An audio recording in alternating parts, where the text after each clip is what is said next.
So how can you take an image from a website onto the iPhone, and let's get started.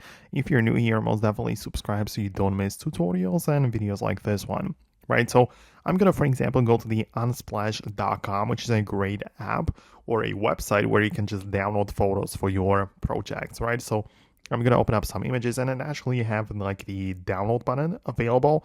So if you come to a place where the download button is available, just, use it through that. But if not, I also have the ability to make the photo go to the full page, and I can hold down on it and it's going to go to this mode. So it sort of like gives me these 3D touch buttons here below, and I can click on a save to photos.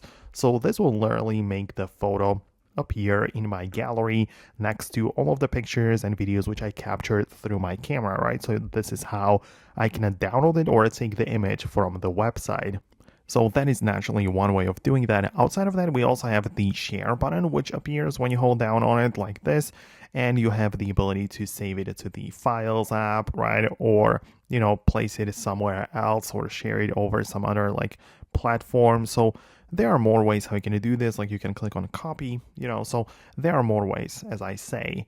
So that's kind of how it works. But at the end of the day, if you do not have that option, like taking a screenshot would work as well, where you press the volume up as well as the power button on the other side, and you'll be able to adjust the screenshot to crop it, to only make the photo visible there, and this will as well be saved in the gallery. Naturally, the quality is going to be slightly lower, but I guess it's going to get the job done if you don't have any other option. So let me know if it works for you. Hit the thumbs up, subscribe for tutorials and explanations like this one, and I'll talk to you later.